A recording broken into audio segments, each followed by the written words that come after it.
আজকে আমি আপনাদেরকে তৈরি করে দেখাবো একদম দেশীয় স্টাইলে চুটকি সেমাই বা চুটকি পিঠা।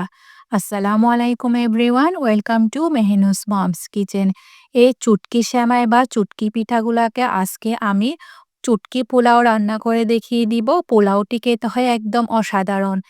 আমি নিয়ে নিলাম ১ কাপ চুটকি পিঠা। এটি আমার মায়ের হাতে কাটানো চুটকি পিঠা। আপনারা চাইলে বাজার থেকে কিনে এনেও এই পিঠাটি তৈরি করতে পারেন। চুটকি পিঠাগুলো সেদ্ধ করার জন্য আমি চুলায় একটি পাতিলে পানি বসিয়ে দিলাম। পানিটি যখন বলক চলে আসবে তখন আমি চুটকিগুলা দিয়ে দিয়েছি। এই চুটকিগুলাকে সিদ্ধ করে নিতে হবে প্রায় ৫ থেকে ৬ মিনিট। চুটকিগুলা সেদ্ধ হয়ে এসেছে। এবার আমি একটি স্ট্রেনারে উঠিয়ে রেখেছি। এবার ঠান্ডা পানি দিয়ে আমি চুটকি পিঠাগুলাকে ভালো করে ধুয়ে নিয়েছি। ধুয়ে নেওয়ার পর এটাকে আমি পানি ঝরানোর জন্য রেখে দিব। সেদ্ধ করার পর অবশ্যই পানি দিয়ে ধুয়ে নিবেন। এবার চুলায় একটি পাতিল বসিয়ে 2 টেবিল স্পুনের মতো ঘি দিয়ে দিয়েছি। ঘিটি যখন মেল্ট হয়ে আসবে তখন এর মধ্যে আমি দিয়ে দিব কিছুটা গরম মসলা। গরম মসলার মধ্যে আমি দিলাম ৩টি এলাচ, সেই সাথে দিয়ে দিচ্ছি একটি তেজপাতাকে ছিঁড়ে দিয়ে দিলাম। 1/4 কাপের মতো আমি মিক্স বাদাম কুচি দিয়ে দিচ্ছি। এখানে আমি কাজু বাদাম, কাঠবাদাম এবং পেস্তা বাদাম ৩টা বাদাম নিয়ে নিয়েছি। আপনার হাতের কাছে যা আছে তা ইউজ করবেন। একটু করে ভেজে নেওয়ার পর তারপর আমি সেই সেদ্ধ করা চুটকিগুলা দিয়ে দিলাম। চুটকিগুলাকে এবার ঘিয়ের সাথে ভালো করে ভেজে নিয়েছি।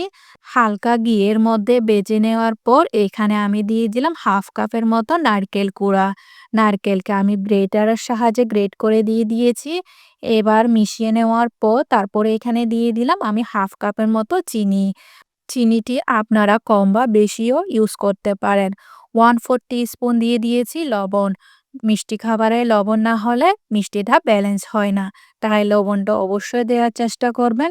এবার চিনিটি মিশিয়ে নেওয়ার পর চিনিটি যখন গলে আসবে তখন এর মধ্যে দিয়ে দিয়েছি আমি 1/4 কাপের মতো গুঁড়া দুধ। গুঁড়া দুধ বা পাউডার দুধটি অবশ্যই দেওয়ার চেষ্টা করবেন। 1 টিস্পুনের মতো ঘি দিয়ে দিয়েছি। ঘিটি দিয়ে ভালো করে মিশিয়ে নিলাম। এই পর্যায়ে চুলার আঁচ একদম লোতে রাখবেন। সবকিছু ভালো করে মিশিয়ে নেওয়ার পর বাস তৈরি হয়ে গিয়েছে আমার চুটকি পোলাও বা চুটকি সেমাই। এখন চুলা অফ করে এটাকে ঢাকনা দিয়ে এভাবে রেখে দিব ১০ মিনিটের জন্য। চুলা বন্ধ করে ১০ মিনিট রেখে দেওয়ার কারণে এই পোলাওগুলো হয়েছে একদম ঝরঝরা। অনেক সময় জর্দা তৈরি করার সময় এটি নরম হয়ে যায়। আমার রেসিপিটি ফলো করে তৈরি করবেন, দেখবেন ঝরঝরা হবে এই সেমাইগুলা। উপর দিয়ে কিছুটা পেস্তা বাদাম দিয়ে দিলাম। বাস এভাবে তৈরি হয়ে গিয়েছে চুটকি পোলাও বা চুটকি সেমাই জর্দা।